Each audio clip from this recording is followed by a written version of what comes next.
100 साल की सास। अरे मम्मी जी, थोड़ा उम्र के हिसाब से काम किया करो। कहीं कुछ हो गया तो लोग बोलेंगे बहू ने बूढ़ी सास का ध्यान नहीं रखा। बहू, तुम भी थोड़ा कम और धीरे बोला करो। कहीं चिल्लाते हुए कभी कुछ हो गया तो वही लोग बोलेंगे 100 साल की सास भली चंगी बैठी है और बहू बेचारी चलती बनी। वैसे मम्मी जी, दादी बिल्कुल ठीक बोल रही हैं। हैं? क्या ठीक बोल रही है? वो जो कुछ भी बोले वो सास है, पर तुम क्यों बोल रही हो? बहू होकर सास से जुबान लड़ाओगी क्या? ऐसा बोलते हुए निर्मला को धसका उठ जाता है। कहा था ना, मत चिल्ला मत चिल्ला। तुझे बिना सास और बहू से जुबान लड़ाए बिना शांति नहीं मिलती। अरे माँ, दादी की बात सुन लिया करो, तुम्हारे भले के लिए बोलती है ना। अरे कोई भला नहीं, इन्हें बस मुझे परेशान और शो ऑफ करने का शौक है। हाँ। चल झूठी। इस परिवार में 3 पीढ़ी की औरतें रहती है, जिनका हर समय कोई ना कोई अलग ड्रामा चलता ही रहता है, जिससे और किसी का पता नहीं, लेकिन सूरज बहुत परेशान रहता है।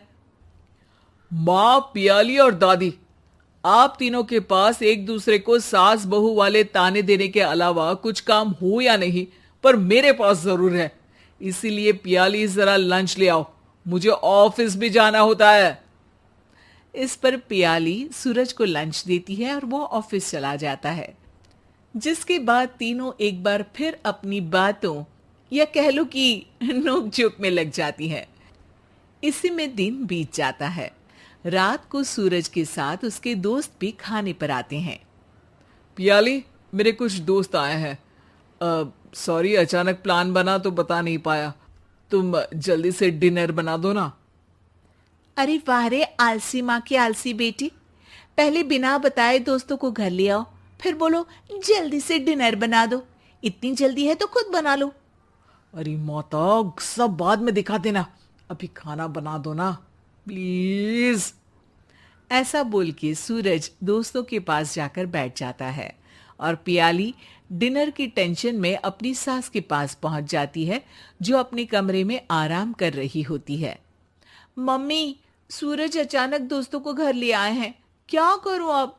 कुछ ऐसा बताओ ना जो जल्दी बन जाए और सर्व करते हुए भी अच्छा लगे। अरे रेस्टोरेंट से मंगा ले, दोबारा परेशान मत करना, सोने दे मुझे। इतने में दादी सास भी वहां आ जाती हैं। वाह, आलसी का आइडिया भी उसी की तरह बेकार है। कोरोना में बाहर से खाना मंगाएंगे। बहू, तुम सो ही जाओ, वही काम अच्छे से कर सकती हो। चल पियाली, मैं बताती हूँ क्या करना है। इस पर दादी सास पियाली के साथ मिलकर सारे मेहमानों के लिए खाना बनाती है, जिससे उन्हें ज्यादा मेहनत भी नहीं करनी पड़ती और सबका पेट भी भर जाता है। दादी के इस आइडिया से पियाली और सूरज बहुत इम्प्रेस हो जाते हैं। दादी, क्या यही खाना आपकी इस उम्र में इतना एक्टिव रहने और एंडलेस लाइफ का राज है? वैसे दादी ने आज तक राज किसी को बताया नहीं। इन्होंने ससुर जी तक को नहीं बताया, तभी तो वो ऊपर पहुंच गए और ये अभी तक यही है। तेरी सास मेरे ऊपर पहुंचने का ही इंतजार कर रही है, पर इस आलसी का ये सपना पूरा नहीं होने वाला। क्यों जी, अमर होने का वरदान लेकर आई हो क्या? अमर का पता नहीं, पर लगता है तुझसे लंबा जरूर जी लूंगी। इससे पहले कि दोनों सास बहू में कोई बहस शुरू होती, पियाली बीच में बोल पड़ती है। ठीक है, आप दोनों लड़ क्यों रही हैं? हम तो चाहते हैं कि आप दोनों हमारे साथ हमेशा रहें। पियाली की बातों पर दोनों शांत हो जाते हैं और उनकी लाइफ पहले जैसे चलने लगती है, जहां दादी सुबह जल्दी उठकर कुछ न कुछ काम करते हुए पूरा दिन बिताती है, तो वहीं निर्मला और पियाली लेट उठने से लेकर धीरे धीरे आलस में काम करना और जब मर्जी सो जाने से अपना दिन बिताती हैं। एक दिन निर्मला की सहेली उनके घर आती है। अरे क्यों रे निर्मला, कैसे चल रही है जिंदगी? सब बढ़िया, बस ये बुढ़िया ऊपर जाए तो ज्यादा अच्छा होगा। अरे ऐसा क्यों बोलती हो? तुम्हें तो उनसे सीखना चाहिए, वो बहुत फुर्तीली हैं। मैं उन्हें रोज मॉर्निंग वॉक करते हुए देखती हूँ, और वहीं तुम और तुम्हारी बहू हैं जिन्होंने शायद सुबह का सूरज आज तक देखा ही नहीं होगा। सहेली की बात सुनते ही निर्मला भड़क कर चिल्लाते हुए पियाली और अपनी सास को वहां बुलाती है, जिनके साथ सूरज भी वहां आ जाता है, और ये सब देख सहेली वहां से चली जाती है। अरे सासू माँ, आपको हमसे क्या दिक्कत है? अब तो मेरी सहेलियां भी आपकी वजह से मुझे ताने देने लगी है। मम्मी जी, कुछ तो लोग कहेंगे, लोगों का काम है कहना, आप इग्नोर करो ना। अच्छा, वैसे महारानी, वो तुम्हें भी वही सब बोल रही थी? है? मैंने क्या किया? अरे किलस क्यों रही हो? अब तो समझो और अपना लाइफस्टाइल सुधारो। ओ मोरी मैया, अब हमारा लाइफस्टाइल भी खराब हो गया क्या?